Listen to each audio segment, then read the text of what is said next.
We're in Grove Studios for another Acoustic Alternatives, brought to you by Grove Studios. Grove is a place that I've been doing, I think this is number 90, if we're counting, unofficial counting.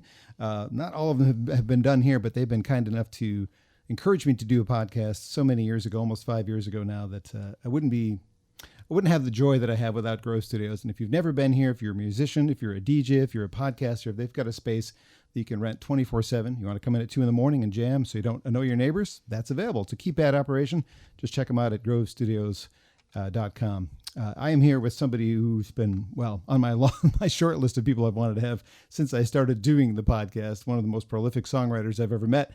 And it's not just the quantity that she produces, it's quality for sure.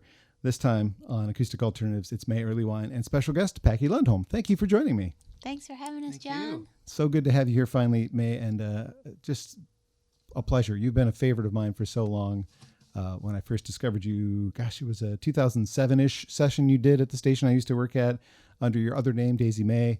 And back then, I think it was the Mother Moon record you were promoting. So Big Mama Brown was one that you played in there. Oh my gosh! And yeah. I played that over. That was probably the most common song that I played on my Sunday show when I used to have a Sunday show there to promote one of your shows, until I had other things to pick from that were acoustic based. So it is an excellent starting point for me for your music. I know there was a few things that I missed before that, but certainly one that sticks in my head. And I actually know that recording better than the album version, which is kind of funny. Oh, that's so sweet. It's pretty similar, but you had a pretty great band in there that day.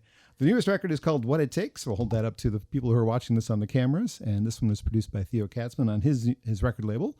You want to just jump into a song before we do conversation? One of the ones from this record? Sure, yeah.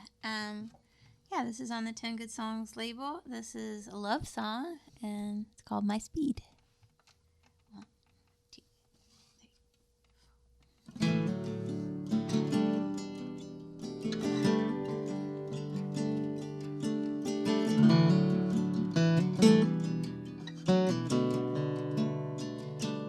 Who knew we'd meet on Ridge Street? Porch lights and Gene on Gene on Gene. Teach you the harmonies, teach me how to be close to you.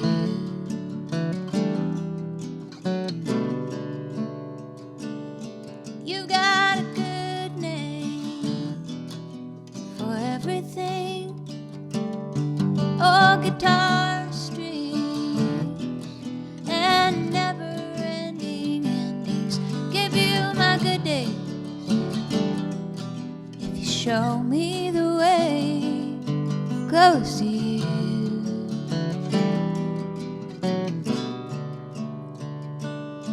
Told you then, tell you now, if you really mean it, say it out loud. You're the one that I want. You're the one and only. If we're talking real talk, you're my cup of tea. You're the one that I want. You're the one for me. This is the human race, baby, you're my speed.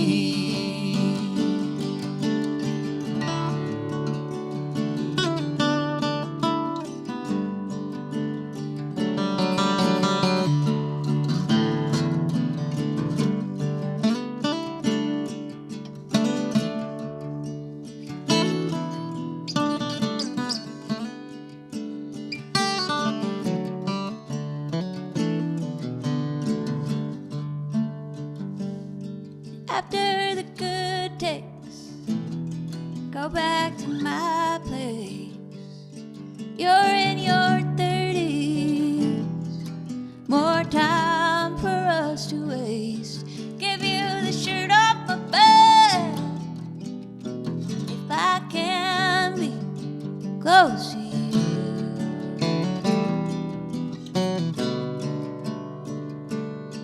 Told you then, tell you now, if you really mean it.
So many things I want to say. There's just so much bottled up in me. Let's start with May Erlewine on Acoustic Alternatives. That's from the album What It Takes, My Speed. You're about 22-ish years into your recording career. If you look at other artists that do the kind of music that you do, usually it's the first part of their career that's really good, and then they kind of tail off, and the rest of their stuff is like, it's good, I'm still a fan, but it's not good. You are producing as good or better than you were in 2003 and 2007. You have longevity. You have something I can't describe, but you're not supposed to be this good anymore. I don't know how to say that any way that makes it sound right, but I think you get what I mean. Like, well, I'm glad somebody's wrong. Well, I'm going to just use like Joni Mitchell as an example. Like early Joni, great, right? Late Joni, well, okay, it's Joni, but I don't know that I love it. It's Joni, but I'm not usually picking out a late Joni record to listen to if I'm going to pull out a Joni record. With you, it's like, it doesn't matter where I go in your career. They're all very good records to listen to, enjoyable.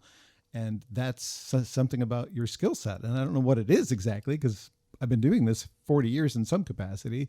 And I know what good music is. 40 years ago, I started working in a record store, and it's been record retail, record wholesale, and radio. So music industry, my entire adult working career, I know what good music is. I'm not bragging, but that's what I do, right? Yeah. So, wow. I mean, this is a great record. I had somebody that I know that's a friend that said this is his favorite of your records. This far into your career. Thank you for so many kind words. That's really, really nice. Well, that's just where it is. And picking Packy, I mean, you guys worked on this record together too. Mm-hmm. What a great, you're right. You said this at the Sonic Lunch show today. What a great guitar player. Oh, yeah. Thank you. I feel so grateful every time I get to play with him. It's like I wouldn't rather play with any guitar player I've ever heard. Sincerely, I don't say that lightly. So. Well, you're both lucky. So anyway, thank you again for doing that song. One of my favorites from the record, lyrically speaking. It just stands out. It's one of those like, wow, how did she get that lyric out of the sky there? Where did that come from? But good stuff. So thank you, John. All right, let's back up. Let's go back to very young May, maybe this tall. I don't know how long. Musical family, right? So you're not the only one in your family that's music industry. No, I mean, my dad was in a band like way back, in a blues band in the 60s. And, my siblings all play music in some capacity. But I think the main thing was like music was part of quality of life. It was like food, Yeah. And so I was lucky in that I got to listen to some of the greatest music made. And my dad and my mom, they both valued it so much. So I had that value instilled in me, and I got to listen to all kinds of cool stuff at a very young age. So I know that seeped in big time. Born in the Big Rapids area and then moved to Ann Arbor? When did you move? My parents lived in Ann Arbor before I was born. Oh, okay. And then moved back when I was a teenager. So it was sort of Big Rapids and Ann Arbor, and now they're back in Big Rapids. So it was between those two places that I grew up. When you say home, what does that mean to you other than where you live now? Like I say home, that's my father's house, right? I mean, Big Rapids it's like where I went to middle school, and I'm like going to one of my class reunions this summer actually. So cool. I'm going to see all those, formative friends. But I feel like Ann Arbor is like definitely the community home, and Big Rapids has some of those like home memories and a lot of like nature memories that are, so it is both, but different parts of home are represented by different places. And I think Ann Arbor culturally, embraced my family's natural interests a lot, just music and art and food and all these things. So definitely find that here in a lot of ways. Did you pick up playing music before you moved to Ann Arbor? Was that like pre Ann Arbor? Yeah, I was always pretty musical, like just sounds. Like I sang all the time. I was a very verbal kid. Played piano and violin when I was little. But still play piano occasionally. Yeah, I play bad piano, but I use it. Everything I do, I feel like, is just to write songs. And so I don't really think I play anything that well. It's just to get the song out, and that's like all. And then have Packy and then play. Yeah, and I'm very lucky. I find these incredible people to support these songs, and I'm really lucky to be able to do that. But I picked up a guitar when I was 11, and I wrote my first like song on a guitar that had like, oh, I'm a songwriter. And I just knew in that moment that that was something that would be fun for me to do in this life. It was just like one of those big life moments. Like, oh, and I just kept writing. So I haven't stopped writing songs since that sort of initial moment. Wow. Did you have any sense of what your father was doing? Like, apparently he was in a band with Iggy Pop before Iggy Pop was Iggy Pop, right? Yes, he was. Iggy Pop was the drummer. And my dad gave him the nickname Iggy because he was in a frat band called the Iguanas. That's and right. So they kind of were, I think, making fun of him a little bit because he was in a frat band and they moved him up to, a real blues band. And so they were teasing him a little bit, I think, if I got the story right. But yeah, they were in a blues band and, played around a bunch. And my dad loves that music and he helped to support the Ann Arbor Blues Jazz Festival. And so he got to talk with a lot of those blues musicians. So I think blues is in his soul in a lot of ways. Did you have any understanding on how much of an impact what he was part of culture, like Iggy, culturally speaking, gave us punk rock and grunge, really, I imagine, from his lineage? Like your dad was kind of part of the original scene. And then he also, in the 90s, founded the All Music Guide, right? Mm-hmm. So you were like you were destined almost to be music. Yeah, music was a big part of things for sure. And my dad is just somebody who does a lot and gets in there and likes to be part of the scene. And he's an archivist and he cares about all that stuff so much. So he's just done a lot of interesting things in his life. But I also think like that time was so rich. There's so many people just like so formative to so many things that we all now love that I just feel like anywhere you looked, you could throw a stone and be like, next to someone creating history and music that we all still like hold up in the highest regard. So sure. I don't know. Sometimes I wish I was alive then because it seems like it was just so much was happening so fast and there's so much good music and everybody was sort of around and hanging out. So like my dad got to meet a lot of people at that time because they were all just hanging, being hippies and doing their thing. I know the All Music Guide website still exists. Is that still being updated? Do you know? Because I looked at it the other day just to see if there were some relatively new albums, and it doesn't have a lot. So I'm not sure if it's actively being updated. So weird, off the wall. I honestly don't know. I know that it was. So if it isn't, it's probably fairly recent. Like my cousin was still writing pretty actively. But yeah, I'm not sure of the status now, or if it's like becoming more obsolete over time as things shift. But it had a long run. It did. I used it. Yeah. I run into people a lot that like had the book and they're like, yeah. oh my God. And these huge, I remember the first one, it was just like this big book and so much information they were trying to pack into one place. Impossible. Yeah, totally. Especially now because it's a level playing field. Anybody can put out a record and it doesn't necessarily mean it's going to get noticed. It's going to be out there in the world, but it takes a lot to get noticed, which is good and bad. It gives everyone a chance, but you get lost in the shuffle. You can put out a record, it might be popular for a week or two and then forgotten about, which is crazy. Yeah. Because you spend 6 months putting it together, a year putting it together, 2 years writing, whatever. It's just the music industry, as I've watched it change over the 40 years, is both better and worse. It's like, I love the fact that there's an equal playing field and everyone has a chance and you don't need to be on a label to be heard. But on the other hand, there's just so much to pick from now. It's hard to find the good stuff. Part of the reason I do this, it's not for me to make any money. It's for me to say, hey, anybody who cares about what I care about, this is what I think is good. So whether it matters to you or not, this is my way of saying, check out this good music. So. Thanks for doing that. It matters a lot. And I still feel like those small like connection points make a bigger difference than a lot of other big industry stuff. Like someone saying, hey, this is good. Check it out. It's like, oh, I'm going to then. Okay. Good. I'm glad it matters. Yeah, I'm glad you're doing this and thank you for having us. Of course. Yeah. Being around that rock world as a kid, is that the kind of music you started playing first? Was it more rock stuff than you're doing? Although this is a rock record. I mean, what it takes is a rock record. If I had one, that's it so far. Yeah. I mean, there's rock-ish songs. You can rock a lot harder than that, but for me, it's rock and roll. It's a rock record. Yeah, that was really fun to do.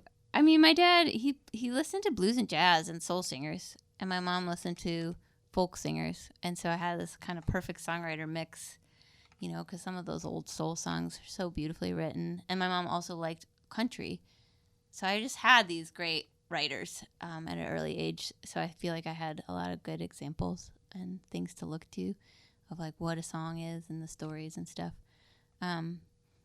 So my music, since I first started writing, I don't feel like it's changed drastically. Like, I feel like they're just like my songs.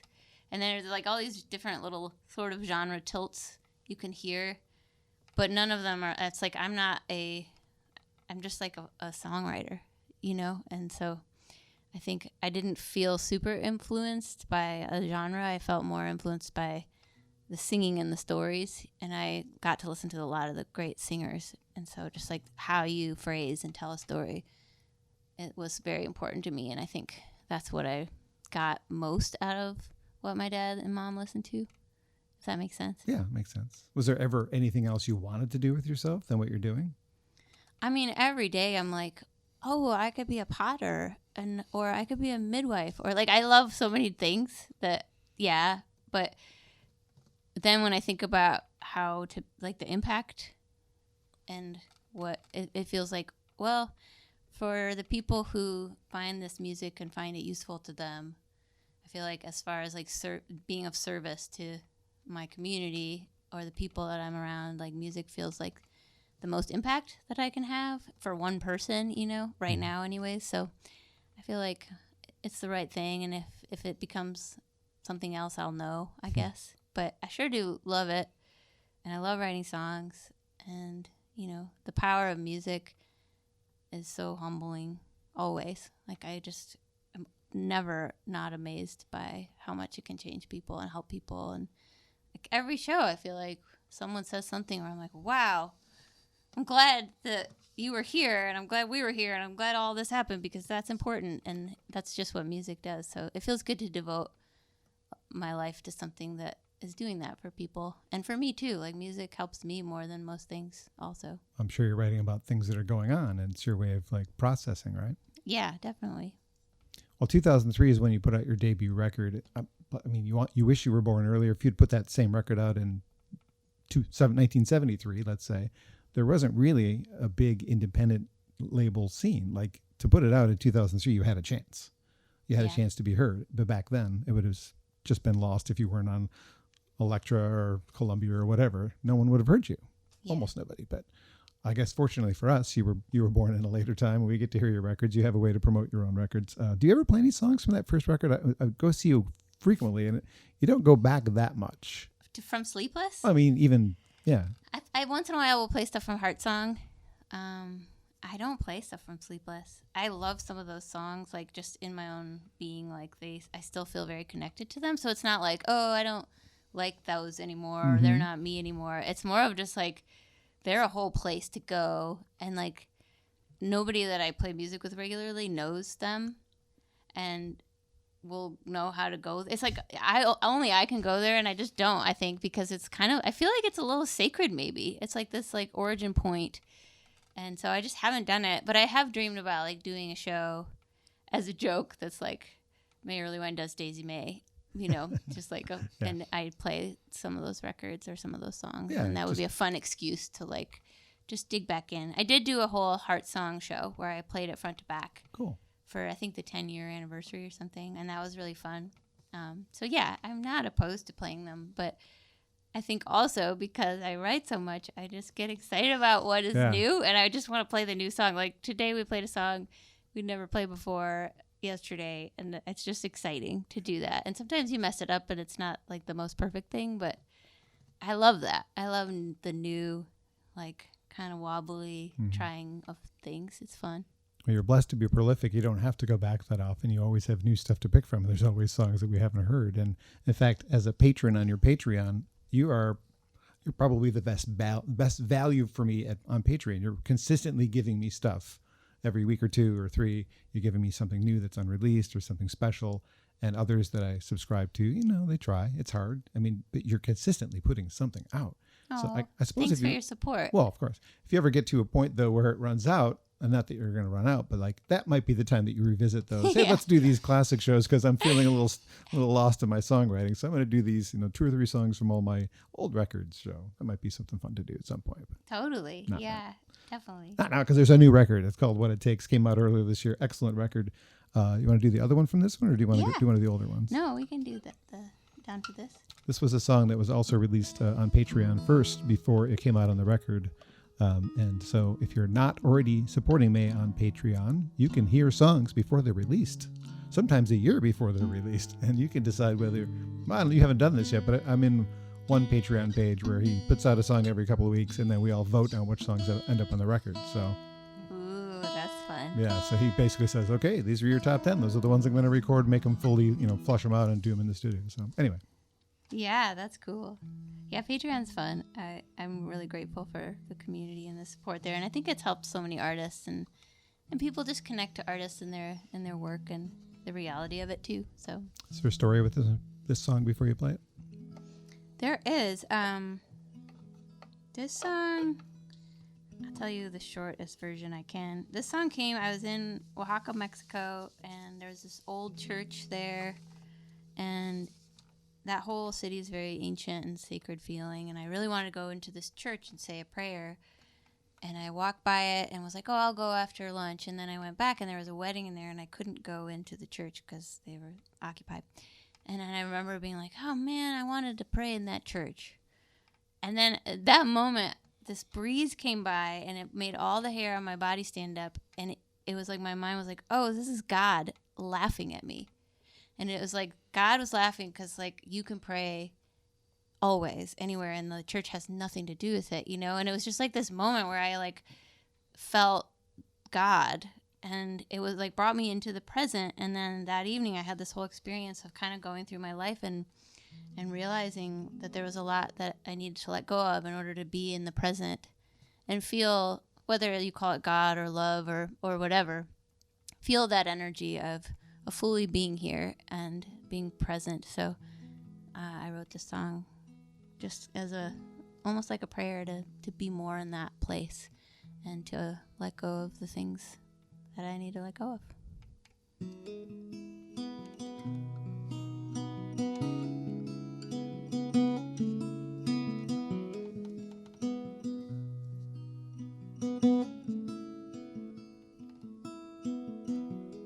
Heard you're back in that line.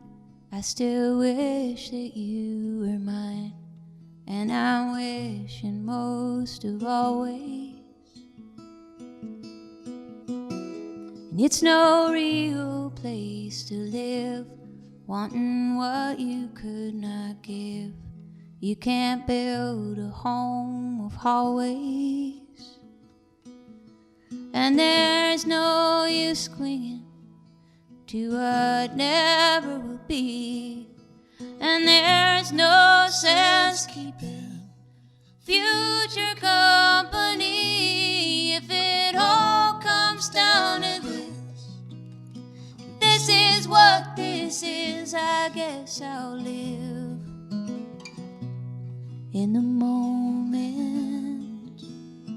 If we're really made of stars, and there's no end to what we are if you've got light.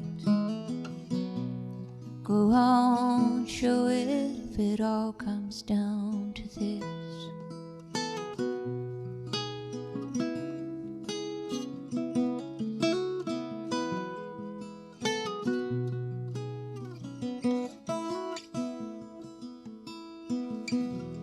Think we made it out all right. I know it hurts, I know we tried.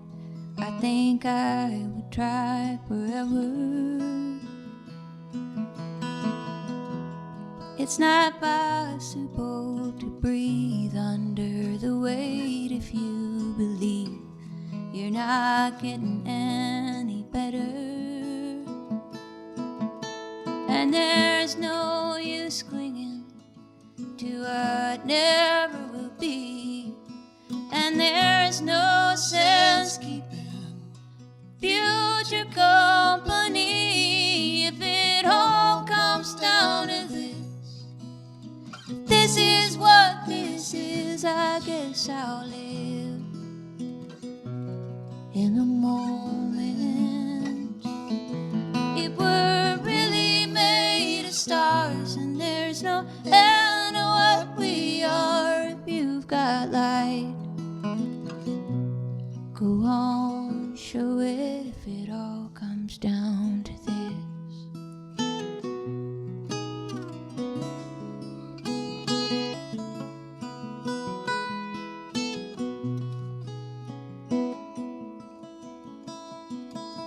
And there's no use clinging to what never will be. And there's no sense keeping future company if it all comes down to this. This is what this is, I guess I'll live in the moment. If we're really made of stars and there's no end to what we are, if you've got light, go on, show it. If it all comes down, think it all comes down. If it all comes down to this, if it all comes down, think it all comes down. If it all comes down to this.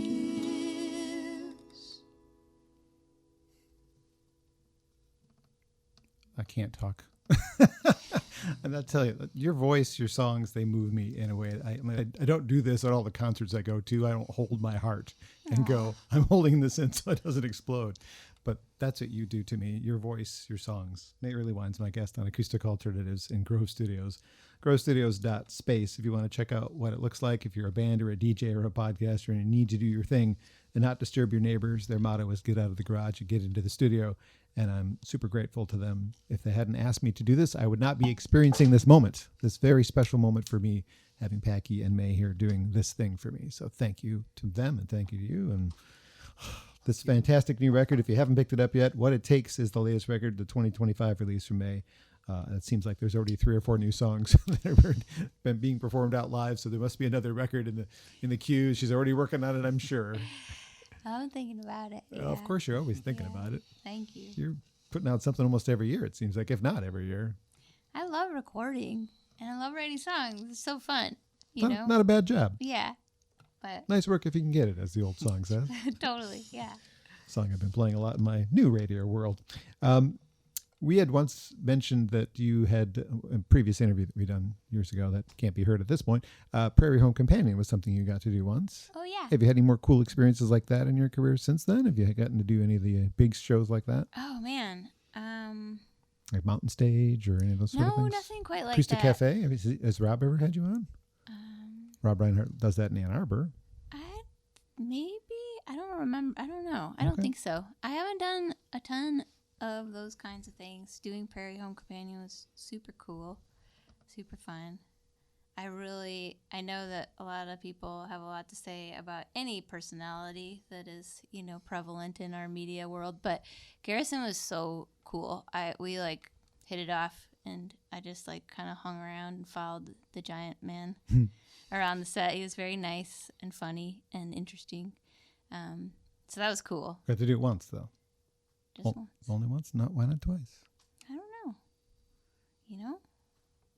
But it changed a lot too. It's changed hands and the whole thing. But Sure. it was a wonderful experience to be there and to see the live Foley and just how the whole show works. And yeah, it was a big thing that they were doing there. And still are, right? Yeah. I think it's still out there. I should know that. I work for an NPR station, but we don't carry it. Yeah. maybe that's why I don't know. I mean, I've gotten to, do different things and be on NPR in different ways throughout the career. It's always an honor to have someone come up to you and be like, I heard you on the big radio. Yeah. It's like, wow, really? And so, yeah, it's fun. Other things you've done in the earlier parts of your career, way prior to this, your collaborations with Seth Bernard brought us some pretty darn cool records, as well as a pretty darn cool human. Somebody that's an important part of your life, I'm sure. But one of the things I wanted to mention about that period of your life is I was always impressed with the ethos of the Earthwork Music Collective, that collaboration. That always made me go, why isn't the world like that in the music industry? And sidebar for our conversation, I'm part of the Michigan Music Alliance, and our motto really is collaboration over competition. So it reminds me a lot of what Earthwork was about, because that's kind of what it was, right? It was like, we all make music, let's just make it together. Yeah, totally. And I think also just an umbrella of support and sharing like ideas and like being like, oh, you don't know how to do this, let me help you, or you need someone to do this, or this person is, has a cool gig and you'd be perfect for it. Like just those connective ways of helping each other out that I do think are inherent to most thriving musical communities anyways, because the competitive nature of things just is exhausting, and it's so isolating and lonely. And I mean, I feel like people who are really doing this for a lifetime are all very collaborative for the most part. Like they're very helpful and kind and like looking out for one another and trying to throw you a bone or help you out, and so you can kind of tell pretty quick like where someone's at with why they're doing this, by that very nature of sort of generosity and support. And most of the people I run into are just really encouraging and helpful. But I think Michigan is special in that way. A lot of the people that did this long before Earthwork did or I did, just our elders were so collaborative and supportive of young people learning and giving them chances. And the festival scenes, I think, really lent themselves to that. So I think we were lucky here because I do travel around and I do notice that, especially in Michigan, there's a lot of like community and collaboration happening here that isn't always everywhere. So yeah, I feel like Earthwork was a part of carrying on that legacy and trying to support how much that helped us and offer it to other people. And I'm not a part of it at this time, but it's still rocking. Yeah. And they're still doing all kinds of good work and helping each other. And there's new artists and all kinds of good stuff. Packy, you're not from here. Did you have anything like that in your community, your music community? Chicago has a pretty vibrant music community. I've heard of a few artists from there. Yeah, there's a few artists from there. A few things happening. Yeah, sure. But I always, every time I'm here, I just marvel at how widespread the support is, like through the state. It just seems like everybody in the state seems to know each other and be connected, and all is very supportive across all these different towns and communities and things. I think it's. I'm glad to know that it's not perceived as real, because if you're seeing it as an outsider, it's got to be. I mean, I see it because these are people I see all the time, so it's just so-and-so's helping so-and-so. Brad's playing with May today, and now today it's Katie instead. So it's just this bunch of people can get up and play with each other. It is nice to see for sure. Yeah, that's sweet. One of the other cool things that happened in your career, in my opinion, was I don't watch the show very often, but Joshua Davis was on The Voice, and here's this young man, Sawyer Frederick, singing one of your songs. I'm like, what in the world is happening? May Erlewine's song is on The Voice. Do you remember how you felt when you heard about that? That was a wild thing, because what a weird coincidence that they were both on there. Yeah. And I got a call. Obviously, Josh is one of my dear friends. Mm-hmm. I got a call from The Voice saying that someone on The Voice wanted to use one of my songs, and they had to get the licensing clearance, and it had to happen like now. Like, it was very TV, and I just assumed that it was Josh. Yeah. And I knew that he was fighting to get original music on the show, which I think up until that point was not something that happened at all, or very often at least, because of all the licensing things. Yeah. But then in the further conversation, they're like, no, it's Sawyer Frederick's. And I was like, what? He's like, yeah, he wants to sing it for his mother on the Mother's Day show. And then when I finally got the whole story, which took a while afterwards, he had a homeschooling group called Shine with Unschooling. And so he grew up listening to Shine On at his homeschool group with his mom and wanted to play it for her. So it was just, and then Josh and he worked together to get original music allowed, and Josh played one of his original songs, and Sawyer played Shine On. Yeah. So it was actually pretty sweet on many, many levels that's how that song ended up there. And the fact that it was for his mom, and I was also home educated for a part of my childhood, so that was another little like connector, and they didn't know that. So it was just all these like parts of the world connecting, and then seeing original music on The Voice was exciting for us, independent songwriters out here. I was like, yeah. So it was cool. It was exciting. And I was excited to, for my friends on there. And I think, it offers some exposure for them and their songs, like Josh and Sawyer. I think a lot more people turn onto their music than would have been. So it's cool. Did you notice an uptick at that time in people checking out your music because of him? The thing I'd noticed about, and I think this happens with TV, is like the hype is so quick. Like it's like boom. So the single that Sawyer put out was a big deal. And so then there were some people who wanted to hear my version of it. But that lasted a short time. They didn't keep following you. Well, I'm sure a few of them did. There are people that come to my shows that are like, we heard Sawyer sing Shine On, and that's our...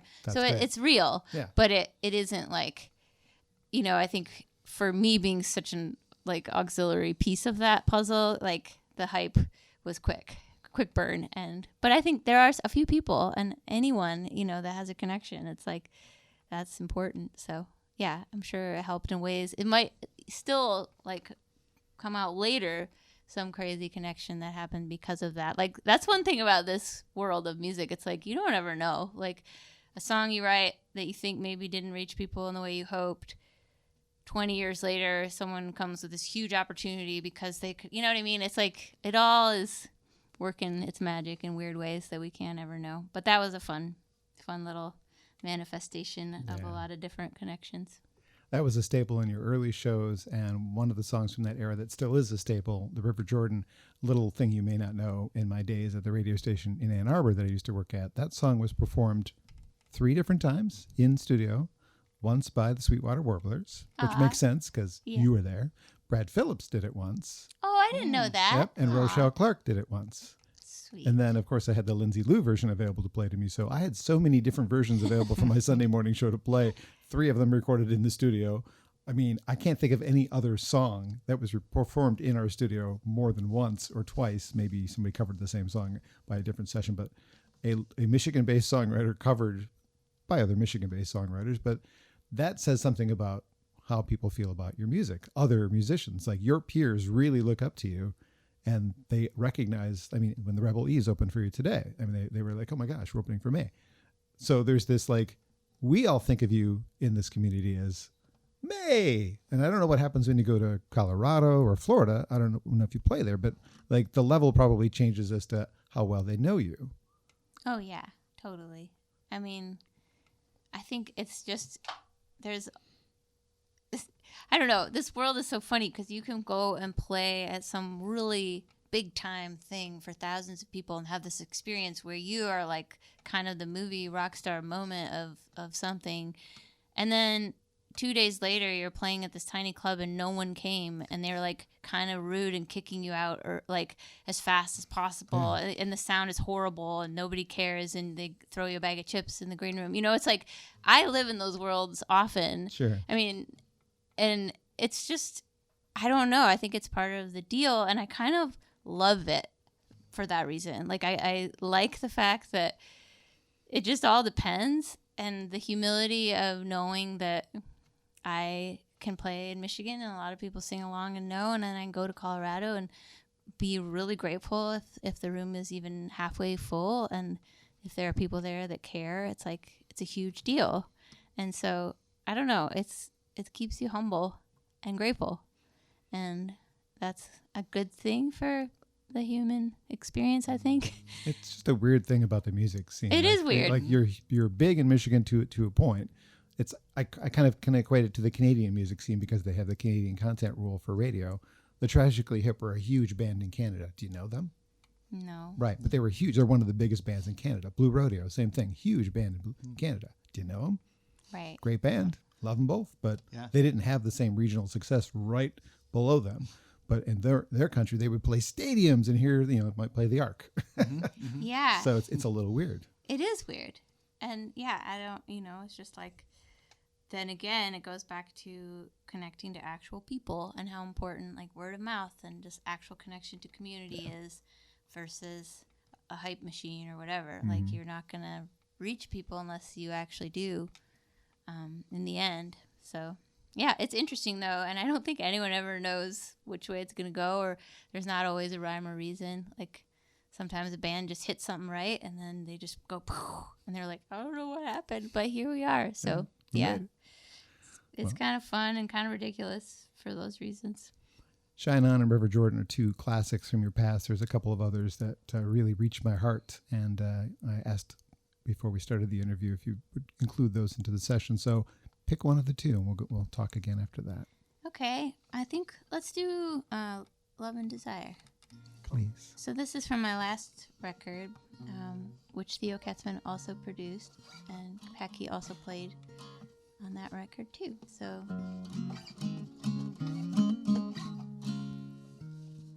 I don't usually play it in this tuning. ooh, exciting. Let's see what we get. All right. 1, 2.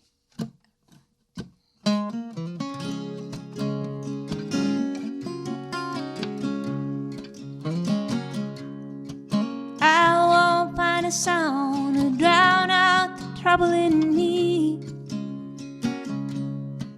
I won't get it right the first time, not with anything.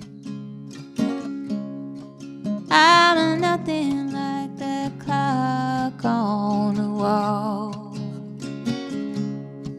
I just give you all my time, that's all. If you're running out of things to say, if your heart is on fire, I'll meet you at the corner of love and desire. I won't find a way to live out the fantasy. No, I picket fence or happy ever ending. I'm nothing like that picture in a frame. I just give you all I've got every day. If you're running out of things to say, if you're trying to get high, I'll meet you at the corner of love and desire. Right back.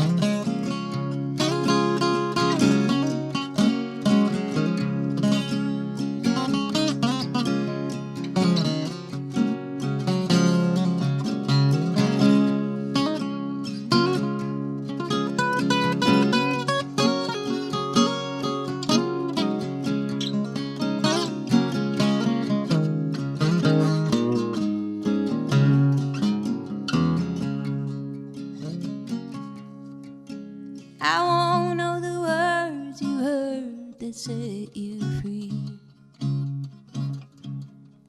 I won't tell a lie, won't deny my destiny.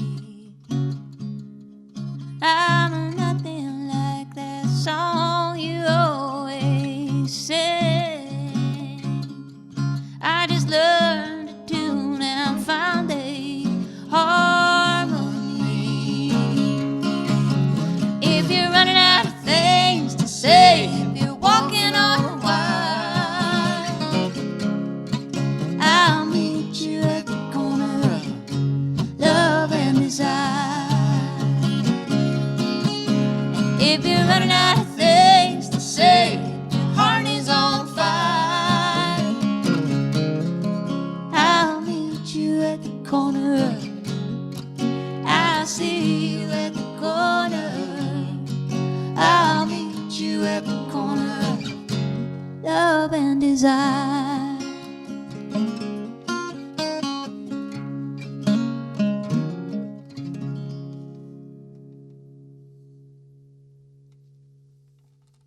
My heart is smiling. The listeners should thank me for not singing along to anything you've played so far, because I've tried not to, and nobody wants to hear my voice. I might have a good talking voice, but it's not a good singing voice. I wasn't blessed with that. Not that lucky. Love and Desire. I'll call it a classic because it is for me. May Erlewine is my guest on Acoustic Alternatives today. If you're one of the several people who joined my page and started following me on the YouTube channel because of the Jeff Daniels interview, and maybe you've decided that what I do is pretty cool, if you're not moved by this performance, if you're not moved by this, I don't know what to do with you, because this is great music. This is the music that I've wanted to share really almost the whole time I've been doing this, because May is just one of the most prolific songwriters, best songwriters I know. She writes about love. She writes about political things, positivity, healing.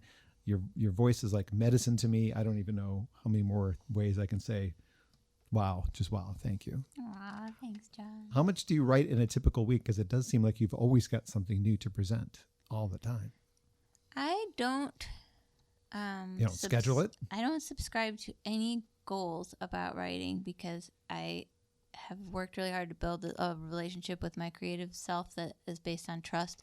So if there are times where I just don't feel moved and I just let it be. And so I don't know. But I do know that I get the urge to write a lot. And that whenever I get that, I try to really honor it. Like even if I'm in the middle of other things, I try to at least give it 5 minutes of time to harvest whatever that natural inspiration is. And that builds trust too. So I just like have sort of worked over time to like learn myself and like, oh, when I get that feeling, it means I have something that needs to be put into music and should pay attention. And sometimes it all comes out really easily and it's all a whole song and it's just kind of done. Other times I have to labor a little more, or sometimes I write something and I finish it. I'm like, I don't know if I'll ever play that, but whatever that was. And then it has a reason somehow. I don't always know what it is, but I just trust the process. So I don't really know the answer to that question because I don't really keep track. But I usually end up writing a few songs a month probably. Or at least ones that I feel are worthy of presenting to my Patreon group. And then some other ones that maybe I'm like, I don't know what to do with that one right now. And I'll just record it. And I've got a system, so it's documented. And that makes me feel at ease too. Because I'm like, I know it's in my Google folder. The lyrics are there. And I know it's the same label as in my voice memo. So if I ever am like, oh, that one moment, it's there. And I don't need to think about it any more than that. So, that's kind of... I just let it happen when it needs to, and try to pay attention to that. Do you ever feel any discomfort when you're sharing these sort of raw pieces of work with your patrons? Only when people try to read too much into the songs, and like a common thing is to assume that it's all like autobiographical, and some of it is, so it's not like silly for them to assume that. But a lot of times I'm going to take a feeling that might be a real feeling and try to write a good song, which doesn't always include like an actual story or the way it went. It's like many pieces of stories, and also just I love words. So it's like what words and phrasing is going to go with this melody. So I will lean and cater to what the song needs before any concern about whether it's like real, because the feeling is real and that's all I care about. And that if it feels good, it's a song, then that's the other piece that I'm trying to work on. So when people think that it's all me and 100% real and like start attaching ideas about that gets uncomfortable for me, because then I feel the need to explain myself, which I don't ever like to have to explain myself. Like, oh, that song's not about that. Like, because I like people to be able to think whatever. But when it gets a little too close to home or the relationship's a little personal and they think, oh, this song is definitely about this, and they might have their own feelings about that in relation to me, that's kind of a weird zone. And that's the price I pay for writing very raw, emotional, personal feelings. It's like some people are going to think that that's all just my life. Yeah. And I think that just has to be okay with me to do this. And most of the time it is, but once in a while I'm like, no. Yeah. And that's okay. I don't know. I'll take it. There's a book about Joni Mitchell, and they're talking about when she invited her friends, and I'm like kind of paraphrasing this, but she invited her peers to come listen to Blue. I think before it was released, it was like a listening party, and I think it was Chris Christopherson after they listened to it was like, Jesus Christ, Joni, can't you save anything for yourself? And I remember reading that and being like, that's me. Like, I am that same way. And thank God to me that Joni was the way she is, because I needed her. She's helped me and she's helped so many people, but it's not for everyone.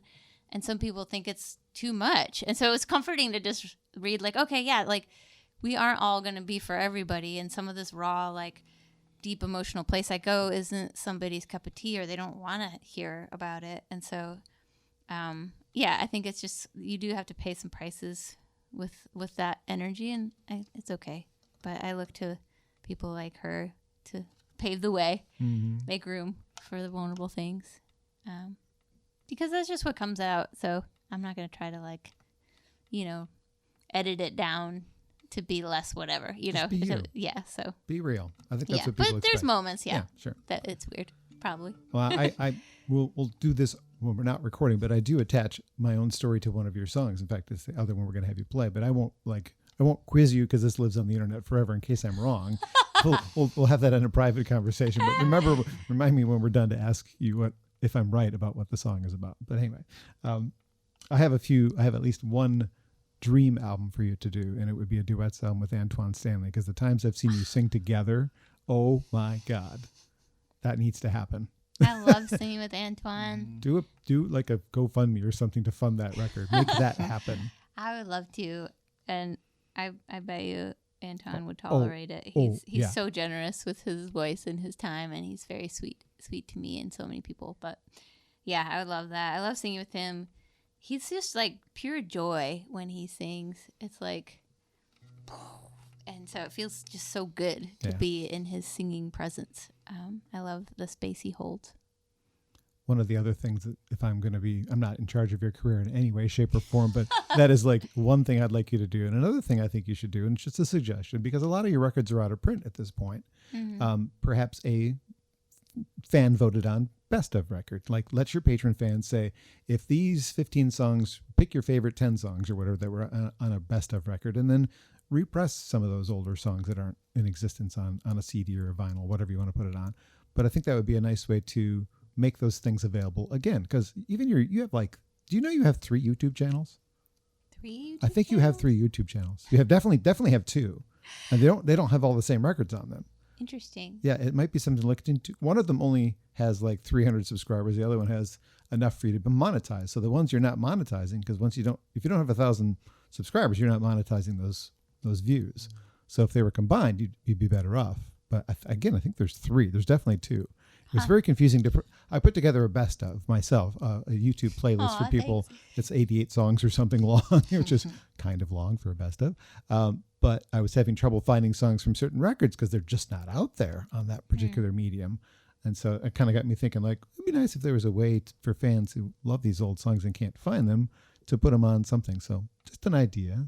Thank you. I mean, it means a lot that somebody even thinks about all of those songs that live in the ethers. So thank you. Well, they're great songs. It would be fun to, find ways to make things easily accessible for folks. It's hard to keep up with all of it, and like the different ways people enjoy listening to music right now. It's so hard to figure out like what's the way, but I'm always trying to get the songs to the people who want to have them because it's important. We don't want to lose those old ones, though. Let's keep them alive. Thank you for that. I'll try to keep taking good care of them. The Patreon page is a great way to keep up on what's going on in your world. Something that I've discovered on there that most would not know about.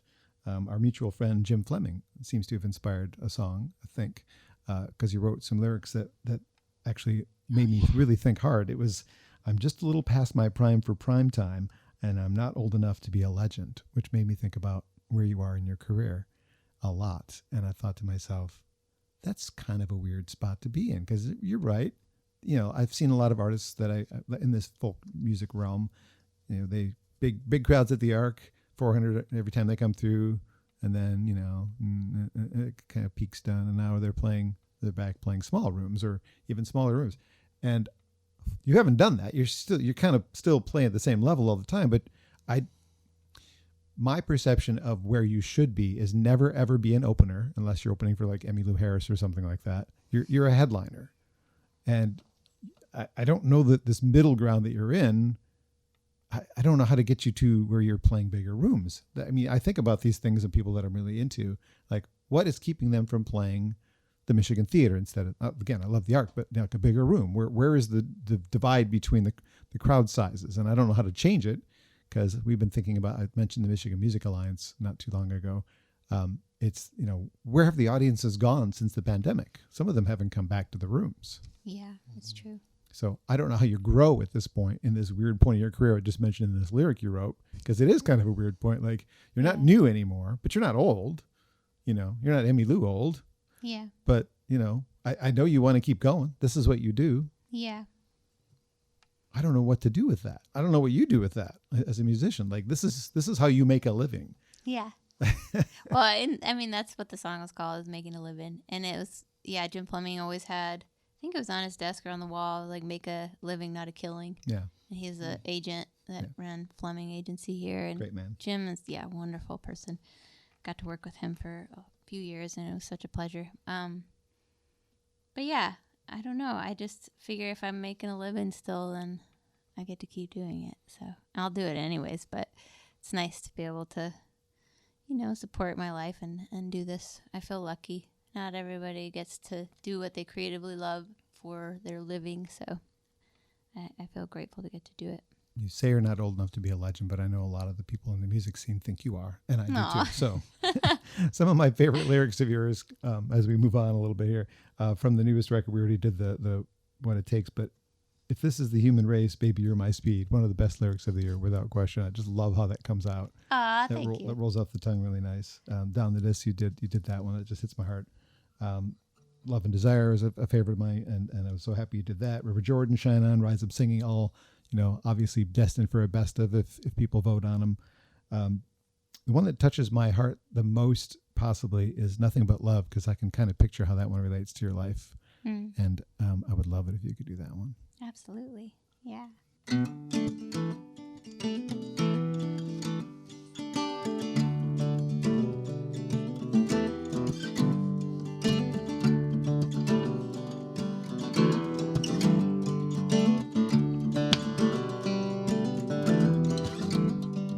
I've never seen a sunrise I regret. You can't take the beauty out of this, I guess. And there's never been a song of yours, my dear, doesn't fall softly on my ears. And I've got nothing but love for you, honey.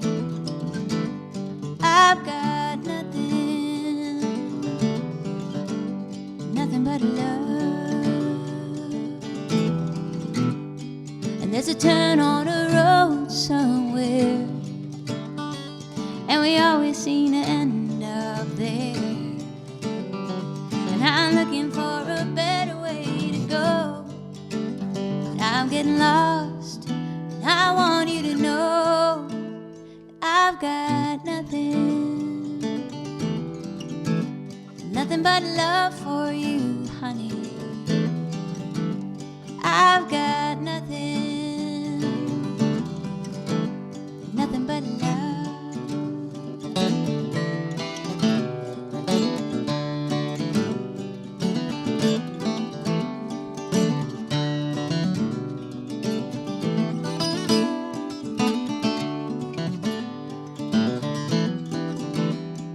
And there isn't a day goes by I don't wonder every why. Sometimes it's just enough to say I gave my all anyway. And I've got nothing but love for you, honey. I've got nothing but love. Never heard it said that way. I guess we're more ourselves each and every day. I'm still leaning on the angels in these songs. You're still working hard to change what is wrong. And I've got nothing but love for you, honey. I've got nothing but love. Nothing but love.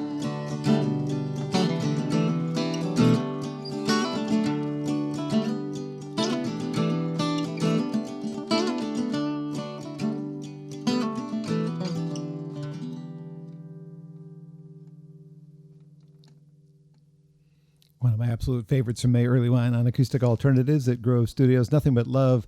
Grove Studios, the host of the podcast for almost everyone I've done has been here in the 5 years I've been doing it. There's been a few home visits to people's places. I went to Jeff's place, Jeff Daniels' place. A couple others have you have a piano, and we don't really have a piano. I do now, but that wasn't always an option for me to have a piano. So sometimes I have to go visit people. But Grove has been so kind and offered me a place to do this, and let me do this. GroveStudios.space if you want to find out more about it. And May, I know that you've got a few things going on. You've got a shirt for a song that isn't even out yet. You've got shirts for Lemonade for a song you haven't released, which is kind of cool. That's a future single, obviously, at some point. We Are the Solid is another new song you put out, right? Mm-hmm. Yeah. People want to keep up on other new songs you might be releasing. There's a Patreon page, which they can link to from your website, I assume, unless you know the Patreon blog. I think it's just May Erlewine, but yeah, you can get there on my website easy. One of the thrills in my life, other than this very moment, being with you guys both here, was during the pandemic when we're all, struggling and suffering and doing whatever we were to keep ourselves alive. You asked me to record an intro for a show for the Ark. Yeah. It didn't go as well when they tried to play it, but being asked by you to do that when I was really, my self-worth was in the toilet, having been let go from my job, and you really made a difference to me by asking me to do that. So thank you for the honor of that, and for the honor of your company and your songs and what you do for my heart. Oh, thank you, John. Thanks for all your support of just this musical community for so long. You've been such a huge supporter and a part of everything. So it only felt right to have you do the intro. And yeah, it's nice to stay in touch. But I appreciate you and all you're doing. And I appreciate you. People can search out the new record on your website. It's available on CD and vinyl as well. Not online yet. Not online yet? Just at the shows. Just at the shows. Okay. And then there's all these other ones that are probably all out of... I mean, these are just a few of them. I've got the North Reno. These are all great records, and these are only the ones that I have in my collection that are autographed already. So I left those ones at home. most of those you can get online still. Okay, good. Yeah. So these are records that I highly recommend, and this is an artist that if you're just discovering because of the podcast, go see her live. It is a spiritual moment to be there. Packy, thank you for your talent, and thanks for joining us. May, thank you so much. Thank you, John. Thanks to Grove Studios once again. We are in talks, we being Acoustic Alternatives, me, with my next guest. Might be Myron Elkins, and that would be really cool. Sweet. His first record being produced by the legendary Dave Cobb was a pretty good start for a guy. Not bad. And it was actually one of my earliest non-local guests who passed through here, and we were out in the parking lot just talking. They said, "Oh, we were just at a festival in Michigan. Have you heard of this guy, Myron Elkins?" I'm like, "No, I haven't. You should check him out." So I just listened without looking at him. And then I looked at him like, that voice comes out of that? Really? Because it just doesn't, it's this legendarily older sounding voice from like a 20-year-old. I don't know how old he was at the time, but it just was a mismatch of like, whoa, very impressive sound. So I hope it works out. We're talking about it, but subscribe to the channel if you want to find out if it happens. And again, thank you to you both. Thanks, you. John.